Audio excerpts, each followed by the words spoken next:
Good afternoon, and thank you for joining us. Following the President's State of the Union address, senior administration officials, the Vice President, even the President have been answering your questions in a series of live online events. Today we've had roundtables on the economy, foreign policy, and right now we're so pleased to have with us Secretary of Education Arne Duncan for a live roundtable discussion on education. I'm Corey Schulman in the Department of New Media, and to my right is Secretary of Education Arne Duncan. I'll just go around the table. We have Rob Lippincott from PBS Teachers, Liz Dwyer from Good, Kevin Short of MTVU, and Linda Murray from Baby Center. For the past couple of days, Rob, Liz, Kevin, and Linda have been taking questions for Secretary Duncan from their readers. We'll also be taking your questions live. If you go to whitehouse.gov/live, there's a link to join a chat on Facebook. I'll be scanning that throughout the duration, and we'll be taking your questions for the Secretary as well. So without further ado, we'll just jump into our first question. I'm going to turn it over to Kevin from MTVU to ask the Secretary your first question. Absolutely. Thank you. While reforms are taking place on a federal level, state budgets paint a very different picture. In my home state of California, for example, Governor Jerry Brown has proposed $500 million of cuts to state higher education funding. And I understand that budgets are constricted, but is it appropriate for states to put education on the chopping block? How do you plan on counteracting these gargantuan cuts, and what can college students do to voice their opinions? These are very tough times, and states around the country are making very tough budget cuts. California is probably as hard hit as anybody, and so there aren't easy answers. I'll say a couple things. I'll say in tough times, when I ran the Chicago Public Schools, unfortunately I had to cut budgets year after year after year and make tough decisions. There are smart, strategic ways to do it in ways that hurt children and hurt college students, and so we're really pushing folks where they have to make tough calls to be very, very thoughtful about how they do it. We were very successful in the past through the Recovery Act to be able to save a couple 100,000 teacher jobs, and hopefully some of that will continue. But the honest reality is we at the federal level can't stave off all the tough decisions that the states and locals have to make. So we're trying to be very, very clear that we have to think thoughtfully about what we're calling the new normal. How do we become more productive, more efficient in tough times? How do we think about using technology to help reduce costs and become more efficient and still get great results for young people and college students? What we've tried to do, particularly in the college side, is to make college much more accessible and affordable. So simplifying the FAFSA form. We stopped subsidizing banks, took all those savings, put those into Pell Grants, $40 billion over the next decade in increased Pell Grants. Significant savings once you graduate, if you go into the public sector, if you teach, after 10 years of public service, all your debt is forgiven, so that was a big step in the right direction. And then last week we announced with the Department of Labor $2 billion for community colleges, for two institutions, so we're trying to make a huge investment there. So we're trying to do everything we can to be a good partner, but it doesn't by any means say that there aren't very, very tough decisions being made at state and local level across the country. Thanks. I'm going to turn it over to Linda from Baby Center. I represent moms. Baby Center is the largest online site for new and expectant moms, and so our questions are a lot about elementary school and young children. No Child Left Behind is the #1 question that we've received from our audience, and our moms really want to know, how is the new plan different from No Child Left Behind, and how do you create an environment where we aren't teaching to the test and we can really get out of this cycle we're in? Yeah, and that mom audience is so important to us. I speak to the Mom Congress every year. It's one of my favorite points of the year.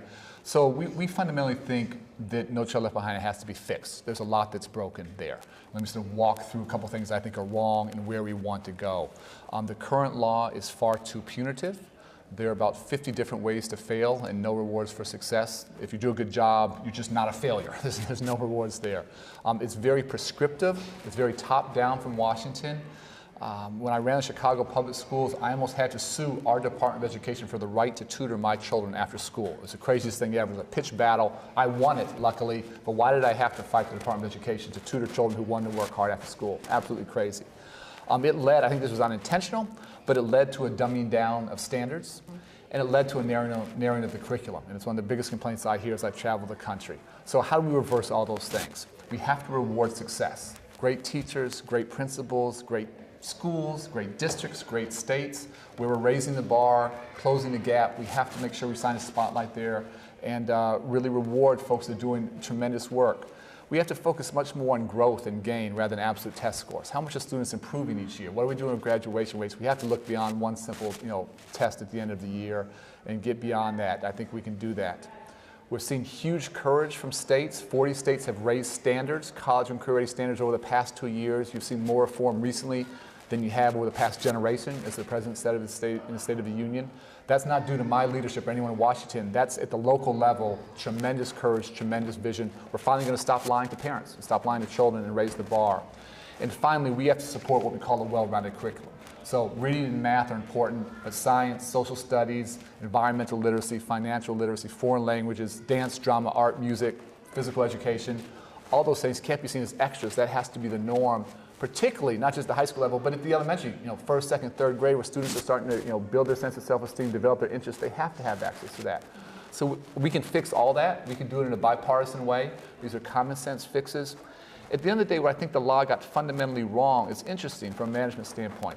It was very, very loose on goals. So you had 50 different standards, 50 different goalposts, the vast majority of which were dummied down due to political pressure, but very tight, very prescriptive on how you hit those goals. I think that's backwards. I think we should be tight on the goals, have a high bar, college and career ready standards, so with your children, I have a third grader and a first grader, I want to know, are they making the right steps to be successful once they graduate? But give much more flexibility, frankly, get Washington out of the way. Let great teachers, great parents, great local educators, they know what's right for their children. When I ran the Chicago Public Schools, I couldn't micromanage 600 schools. I don't want to try and micromanage 95,000 from Washington. Can't be done. Let's really empower folks at the local level, hold them to a high bar. So we can fix it. We want to work in a bipartisan way, and we want to do it this year so we go into the next school year in the fall with a much better law. Thank you. We're also taking your questions through a live chat on Facebook. So if you go to whitehouse.gov/live, we're getting a lot of great questions. This one just came in from John Gallagher.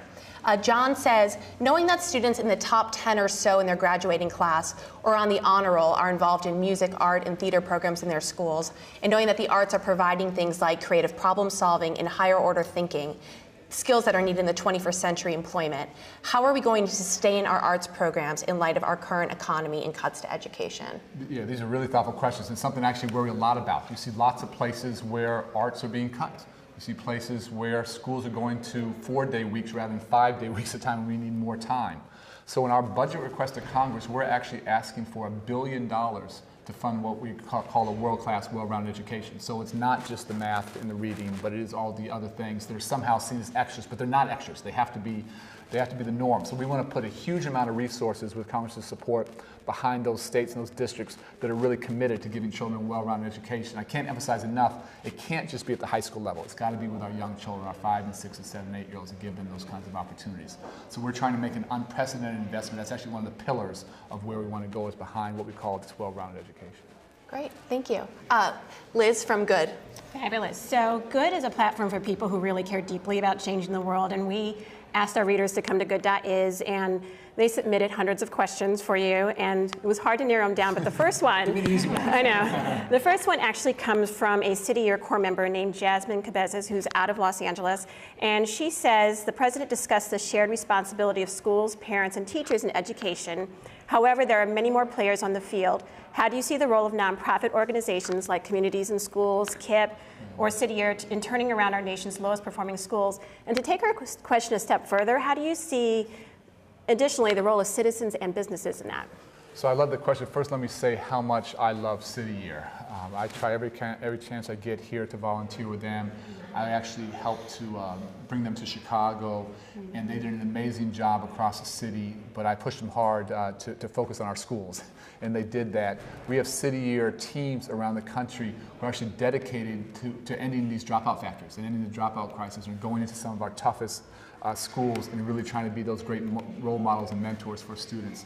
And so I can't tell you how much I appreciate the spirit and the inspiration that they provide throughout the country. When folks see those red jackets coming, it's just a great thing for those communities, and I just can't say enough about it.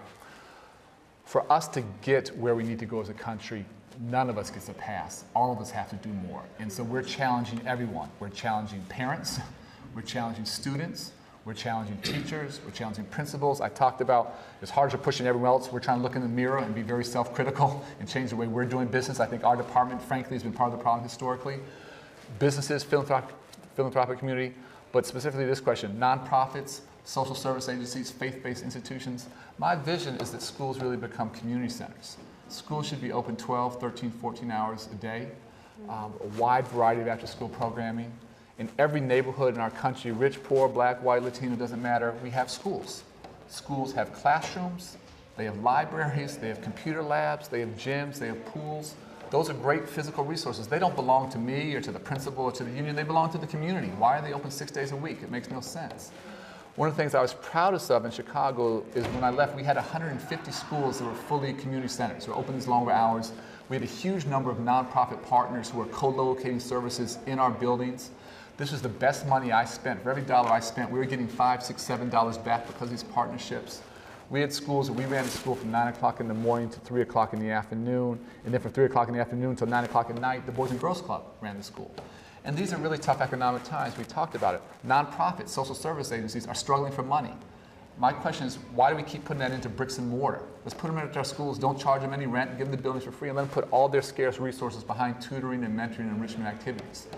And if schools truly become the centers, the hearts of the neighborhood, activities for children, students, for their brothers and sisters, for their parents, GED, ESL, family literacy nights, family counseling, whatever it might be, math nights. When those schools become the hearts of the neighborhood, those children are going to do extraordinarily well. And so the nonprofit community, social service agencies, and faith-based institutions have a huge role to play.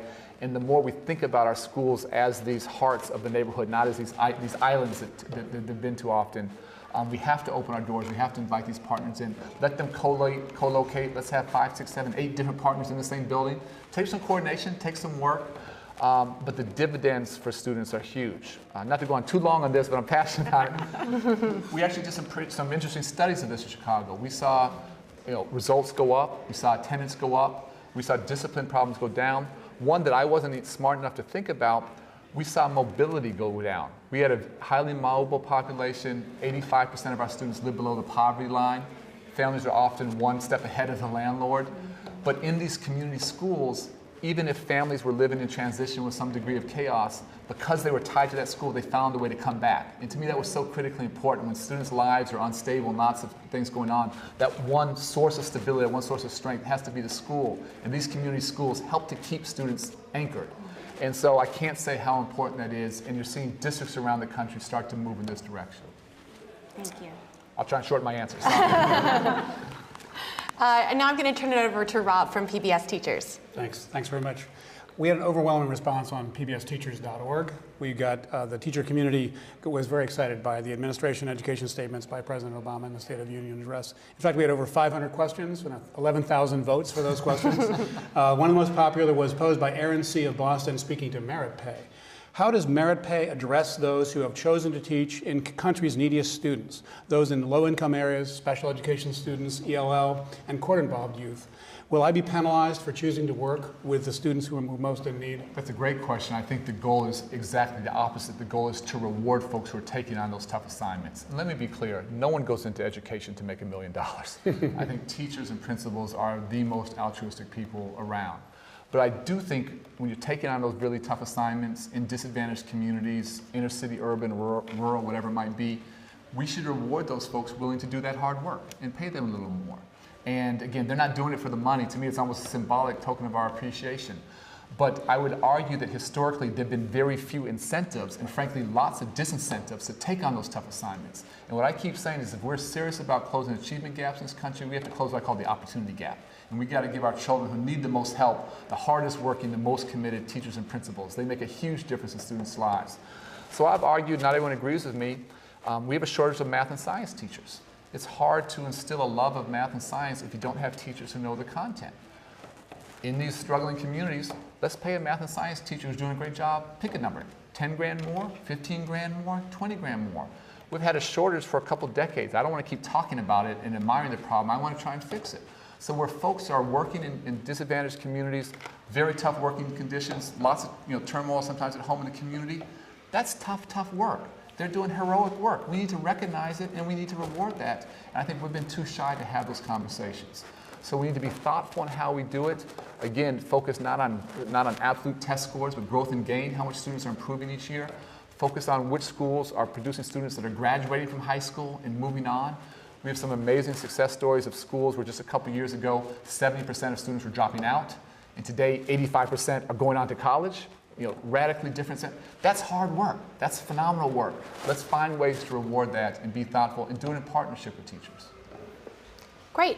We've got a live conversation that's happening right now on Facebook. If you go to whitehouse.gov/live, you can join the chat. This question just came in from Misty Treppard. Misty asks, my son is constantly getting bullied at school. The teachers and other faculty do nothing to stop this. What are we going to do to address this in our country? It's a huge concern. And what we're seeing, unfortunately, is young people, whether it's elementary, high school, or at the college level, we have some young people taking their lives because they're being bullied and just they simply can't take it anymore. They can't tolerate it anymore. So this is something we're taking very, very seriously.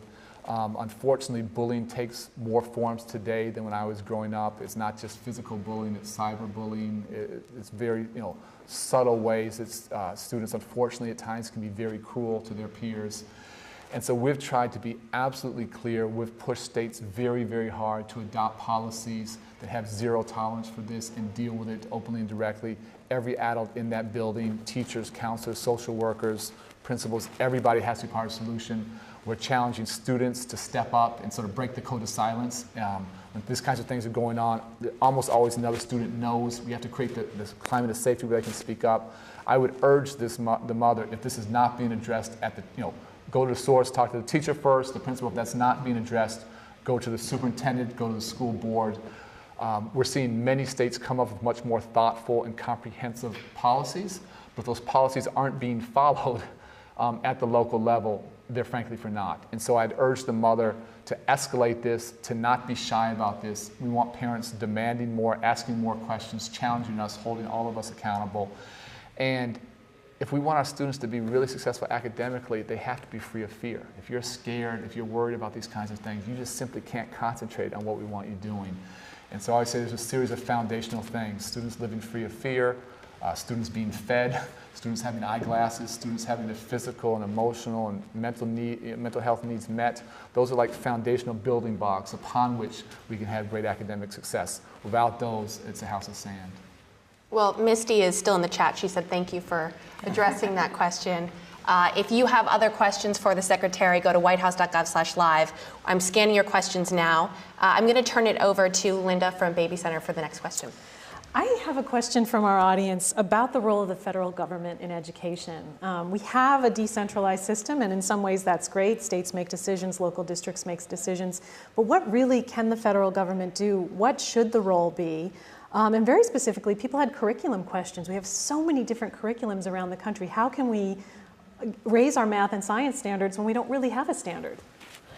Great question, complicated answer. I'll try to be brief.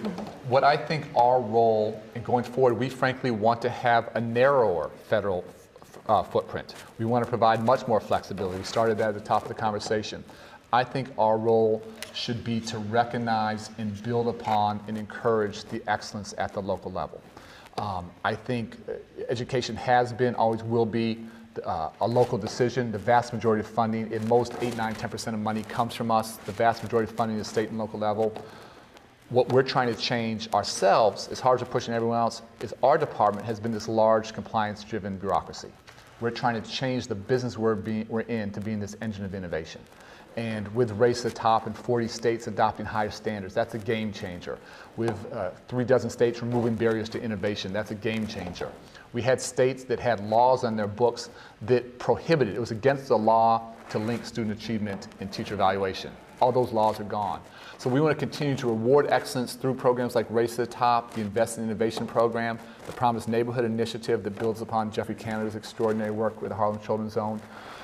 We have to support the great work that's going on out there. For all the challenges we as a country face, the answers are out there. The answers are not with me. The answers are frankly not with anyone else in Washington. The answers are with great teachers, great principals, great local educators getting it done.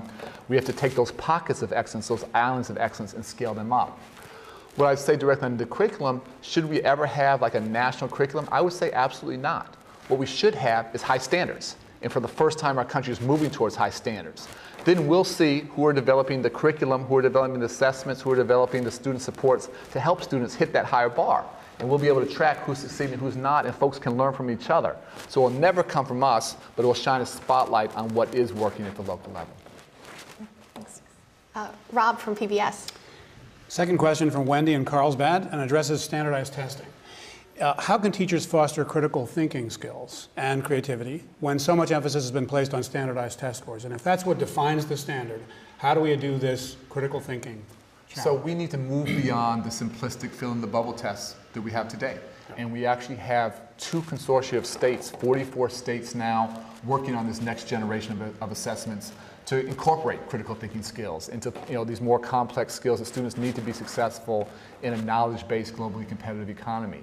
And so we're going to be in a period of transition. Again, leadership not provided by us, great leadership at the state level. We're actually putting resources behind their efforts. We're putting $350 million, so a huge investment in their leadership. And so we're going to migrate from current assessment systems to much, much better ones. And it's going to be a period of transition now, but I think as a country, we're going to absolutely break through on this. So we're going to have higher standards, we're going to have much better assessments, and this is going to drive the curriculum question, because we're going to see who's really helping to hit that high bar moving forward. The final thing I'll say on this is, to me, it's so important that our assessments not just be end of year, that we call summative. I'm a big believer in formative assessments. Ongoing periodic evaluation so students and teachers and parents know what their child's strengths and weaknesses are. Great teachers want to know not what are they teaching, but are their students learning? And with these formative assessments, they know in real time, let's group these 5 students together, the whole class got this concept, 8 students didn't, how do I reteach it? We're trying to empower teachers in very different ways. And where you see schools today, they're showing dramatic increases in student achievement. Almost every single one are using these formative assessments to take their craft to a different level. And that's something that's absolutely going to be incorporated in these new set of assessments these 2 sets of states are working on. Liz from Good. Yeah, so several of our readers were really interested in the situation of Kelly Williams Bowler, the black mother from Akron, Ohio, that you may have heard of, who was sentenced to 5 years in prison over sending her students to a district that was predominantly white and higher income, even though she was not a resident of that district. She lied about her address so that her kids would have access to a better education. So in particular, Tafari from Ypsilanti, Michigan, wanted to know what can happen to change these things, particularly given the status of 85% of black children can't read on grade level right now in 4th grade, and parents don't have a choice, and so depending on your zip code, you're essentially stuck in a particular school site. Deep question. Couple thoughts. First of all, I'm a big believer in choice and competition, and we're trying to support places that are willing to create new innovative schools. And so where you have great district schools, we want those replicated. Where you have high-performing charter schools, we want those replicated. Where you have schools where students aren't learning, we want fundamental change. And where children have one option and that option isn't a good one, that's just absolutely morally unacceptable for the country. And so I'm a big believer in trying to drive innovation, trying to create new options, particularly in disadvantaged communities. On topic of new school creation, Race to the Top has been $4 billion for the whole country. What folks haven't quite picked up on yet is we've put $4 billion behind the lowest 5% of schools in the nation, these school improvement grants. It's a massively disproportionate investment.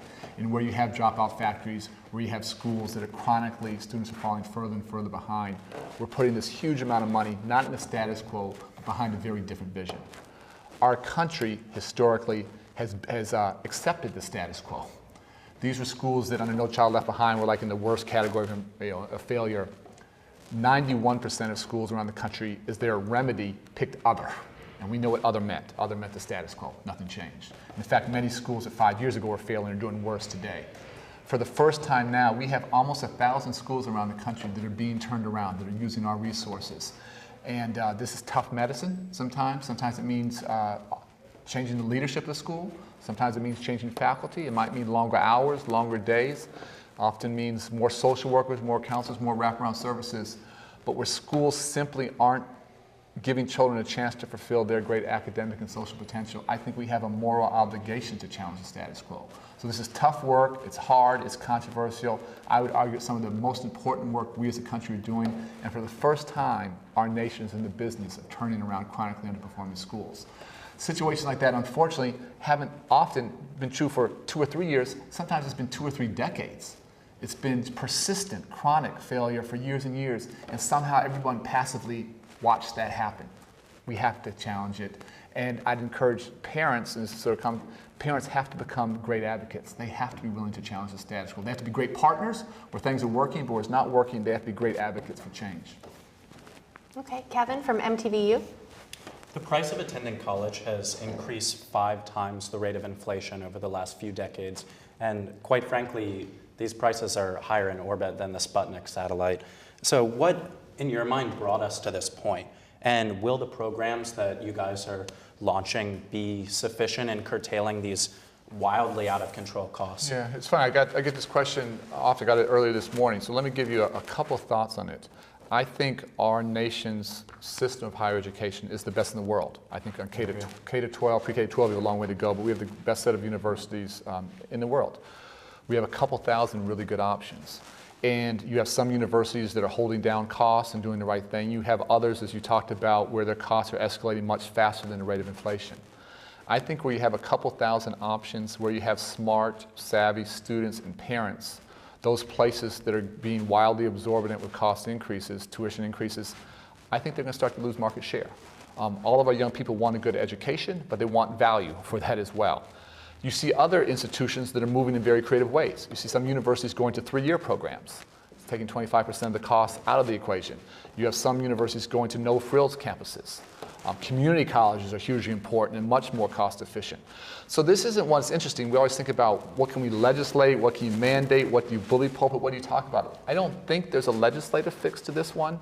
I do think that by providing transparency, giving students and families real information, using the bully pulpit to highlight successes and creativity and frankly challenge those folks that aren't doing it well, people are going to vote with their feet. And folks where costs are absorbent are going to lose market share, and folks that are doing a great job are going to get it. And I think that's a really good thing.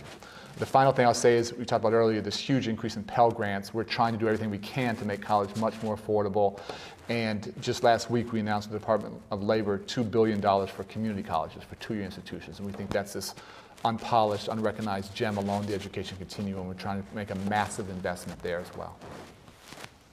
There's a live chat that's happening right now on Facebook. We're getting a ton of great questions for you. This one comes from Julie Davidson. She asks, with all of the different forms of media available for learning, why is so much money spent on textbooks as opposed to technology? And is this something that's going to change? It is changing. Julie, it's changing. I'll go out on a limb and say in the not too distant future, textbooks may be getting close to being obsolete. And we honestly have schools today that don't use textbooks. I mean, this revolution is happening. And I think using the digital media, giving students access to content 24/7, the idea of seat time and sitting in a chair and being in a class 6 hours a day. Students are on cell phones 24/7. Why aren't we delivering content there? Well, guess what? Folks are starting to figure this out. And I have 2 little guys at home. This is how they learn. This is how they think. And if we're serious about increasing engagement, reducing dropout rates, keeping students focused and going to college, we have to be much more creative in the use of technology. There are lots of places out there that are starting to get great results for students using technology in very, very different ways. I think this is the future. I think it's coming much faster than folks realize. And I think it's going to help us get where we need to go educationally. And I'm happy in other situations to walk through a whole bunch of places that are doing some extraordinary stuff and getting students to learn faster and to love learning in ways that we haven't seen in a while. It's a really exciting time. Excellent. Rob from PBS Teachers. You just asked my digital media question. Oh, sorry about that. But this one from Janine in Jersey City. She asked you to comment on the decline of VOTEC programs. Why have high schools abandoned VOTEC programs? Plumbers, electricians, carpenters, auto mechanics all make decent livings, yet our schools do not offer young people proper education in these fields. These are the kids who choose to drop out. Yeah, no, it's a great question. If anyone has paid a plumber's bill or auto mechanic's bill recently, those are great professions to be in. I think it's an accurate critique. I think as a country we probably did a better job in the career and technical training 30 or 40 years ago. Mm-hmm. and somehow have lost our way a bit there. I think we have to continue to invest in those careers, and obviously a whole set of new careers that didn't exist 30 or 40 years ago in the world of technology. We haven't as a country abandoned. There are places they're doing this well, but they're not enough. They're pockets of excellence. And I think there's often this false debate of college versus career. To me, it's got to be both and, not either or. If you want to be a great automotive mechanic or great plumber, you're not coming out of high school without a job. Some form of education beyond that, some apprenticeship, some set of algebra skills, computer skills, technology is demanded for you to be successful.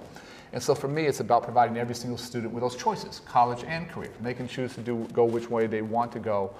But giving those kinds of opportunities in high school and even in middle school, I think is hugely important. It will engage students who may drop out. It will give them an opportunity to become productive citizens when otherwise they're going to be struggling on the street. And it's something that we as a country have to get back to. I absolutely agree with that critique. Linda. Taking us back to the beginning and setting those early seeds for education, we had a lot of moms like Carissa in Great Barrington, Massachusetts, who were disappointed the president didn't talk about early education and preschool in the State of the Union address, and really wanting to know if there's a plan to make preschool really available to all children and not just low-income children. Yeah, I think those early years are obviously the most formative, the most critical, and I frankly don't need another study demonstrating that. I think this is arguably the best investment that we can make. So one of the things that we're asking from Congress is significant money to put upon expanding early childhood access. And our department has done some stuff, not enough. Department of Health and Human Services, HHS, has done a really good job, and we've tried to be a good partner with them, but we think we should be doing more. So we want to do two things. We want to dramatically expand access, but make sure it's access to quality programs. If this is glorified babysitting, it doesn't get us where we need to go. But we're asking Congress for a couple $100 million to do much more in this area than we ever had. I've talked again, it's hard to push on everyone else. We're trying to look in the mirror. This is an area where I think our department's been part of the problem, and we're trying to become part of the solution. Great. Liz from Good. Yeah, so Cynthia from South Bend, Indiana had a question around what tangible real changes should parents and students and teachers and administrators, basically anyone who works in education or interacts with schools, expect in those schools by 2012? What will schools look like and be like, and what will the results be like that you're hoping for? So the end goal is by 2020 to lead the world in college graduates again, so everything has to be behind that. What you're going to start to see now in 40 states are higher standards. And that's going to be challenging. You're going to see students and families who thought they were sort of on track to be successful, and now they know they're a little bit behind. They're going to have to work harder. But guess what? For the first time, we're telling the truth. And I think that's a fundamental breakthrough. We talked earlier, you're going to start to see technology used more and more often as not sort of some ancillary, some set aside, but as an integral part of learning. I think you're going to see more schools starting to think about these wraparound services and really engaging communities and making schools centers of excellence. And so those are all tangible moves that I think are going to move the country in the right direction, that are happening as we speak and are only going to accelerate. I'd like to come back on technology for 1 second. It's actually a really interesting one. I often think, I'm not sure why, but we in the education world historically have moved too slow, have been resistant to change. And I think technology is a great example of that. Technology has already transformed how we do business in this country and around the world. It's transformed how we interact socially, and this is a prime example of that. Technology has not yet transformed how we educate children. We've been behind the curve. We haven't moved fast enough and aggressive enough. And I think very, very quickly, you're going to see a lot more thoughtful, creative, innovative use of technology as an integral part of student learning. Great. And Kevin from MTVU. In regards to financial aid and college access, just being aware and cognizant of your options can be your greatest asset, but it seems like many, many students are, quite frankly, unaware. So if you did have 30 seconds, say, with every young adult in the country, how would you explain this really dizzying process of navigating the financial aid system? Well, first of all, we tried to make it dramatically simpler. So with the FAFSA form, the financial aid form itself used to be this barrier to going to college. It was way too complex, way too complicated, it was absolutely crazy. So we simplified it pretty significantly. That's been one of the things I've actually been most proud of that we had lots of great feedback on. What I would say to young people, particularly first-generation college goers, English language learners, is that this can't be something you start to think about senior year. This has got to be freshman and sophomore year and starting to plant those seeds and get involved early. If you have a parent who can help you navigate, great. Many young people don't. Find that counselor, find that social worker, find that teacher, find that nonprofit or social service agency that does a great job of this to help you get there. The biggest message I would send to young people is that there's a real perception, and luckily it's a myth, that you have to be wealthy to go to college. When I say to young people, I go out and say, do you know how much more money put into Pell Grants? People say, 15 million, 27 million. No, it's $40 billion. If you work hard and you're prepared to be successful, there are financial aid resources out there for you. Grants, loans, Pell Grants, Perkins loans, huge amounts of opportunity that maybe haven't been there as much historically. And so this is not about being wealthy. It's about working hard. It's about being committed. It's about getting the help, not being shy. It's about not waiting to the last minute. But if you are prepared and you're successful, I promise you those financial aid resources will be there to help you achieve that dream of going to college. Great. I think we have time for just about one more question. This comes from the Facebook chat. Angeli Salas says, you have an excellent reputation as a champion for service learning. Where do you see service learning fit within the education climate today? I think all of our young people, just again as a natural part of their healthy development, should be actively engaged in giving back to the community. And something I've tried to do just with our own children, often partnering with City here, with going out and painting schools and building playgrounds. My wife is actively involved with a group that builds playgrounds around the country. And my children are 6 and 9, and it's something they look forward to. It's just part of who they are now. It's not seen as drudgery or not seen as service, it's seen as a fun activity. And so I think the more we're promoting those opportunities, again, not just at the high school level, but middle school and even at elementary school, the more our young people start to see the impact they can have, that's extraordinarily powerful. And I ran a nonprofit in Chicago years ago, and children in a very tough, poor, challenged community, and we did a ton of work in the community, from planting trees to working at a soup kitchen to actually literally building a home with Habitat for Humanity. And the sense of self-esteem that our kids got from those opportunities was something we couldn't have taught through our normal tutoring program in a class. And they started to see themselves as having the power to have a positive impact and not being seen as children of the poor, children of the disadvantaged community, of all these negative stereotypes. And we're out planting trees, people would stop and look and figure out when they were building a roof, people would stop and look. And it started to change the community's perception of what young people do. So the more we're providing concrete opportunities on an ongoing way, young people love this. When I ran the Chicago Public Schools, we had a 40-hour requirement. We had students who hated that at first, who went on to go do 400 or 500 hours because they got hooked. We have to continue to provide those opportunities. Great. Well, thank you so much, Secretary Duncan, for joining us, and Rob, Liz, Kevin, and Linda, and everyone at home that tuned in. If you joined us late, this video will be posted shortly on whitehouse.gov, so you can check out the whole thing. And stay tuned. At 4:30, we have another roundtable discussion. Secretary Sebelius will be joining us for a discussion on healthcare. So thank you again, and have a good afternoon.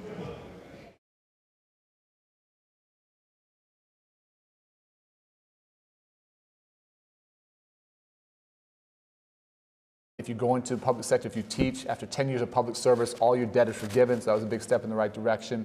And then last week, we announced with the Department of Labor $2 billion for community colleges, for 2 institutions. So we're trying to make a huge investment there. So we're trying to do everything we can to be a good partner, but it doesn't by any means say that there aren't very, very tough decisions being made at state and local level across the country. Thanks. I'm going to turn it over to Linda from Baby Center. I represent moms. Baby Center is the largest online site for new and expectant moms, and so our questions are a lot about elementary school and young children. No Child Left Behind is the #1 question that we've received from our audience, and our moms really want to know, how is the new plan different from No Child Left Behind, and how do you create to be able to save a couple 100,000 teacher jobs, and hopefully some of that will continue. But the honest reality is we at the federal level can't stave off all the tough decisions that the states and locals have to make. So we're trying to be very, very clear that we have to think thoughtfully about what we're calling the new normal. How do we become more productive, more efficient in tough times? How do we think about using technology to help reduce costs and become more efficient and still get great results for young people and college students? What we've tried to do, particularly in the college side, is to make college much more accessible and affordable. So simplifying the FAFSA form, We stopped subsidizing banks, took all those savings, put those into Pell Grants, $40 billion over the next decade in increased Pell Grants. Significant savings once you graduate.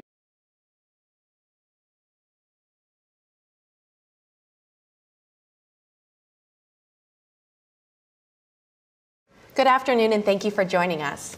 Following the President's State of the Union address, senior administration officials, the Vice President, even the President have been answering your questions in a series of live online events. Today we've had roundtables on the economy, foreign policy, and right now we're so pleased to have with us Secretary of Education Arne Duncan for a live roundtable discussion on education. I'm Corey Schulman in the Department of New Media, and to my right is Secretary of Education Arne Duncan. I'll just go around the table. We have Rob Lippincott from PBS Teachers, Liz Dwyer from Good, Kevin Short of MTVU, and Linda Murray from Baby Center. For the past couple of days, Rob, Liz, Kevin, and Linda have been taking questions for Secretary Duncan from their readers. We'll also be taking your questions live. If you go to whitehouse.gov/live, there's a link to join a chat on Facebook.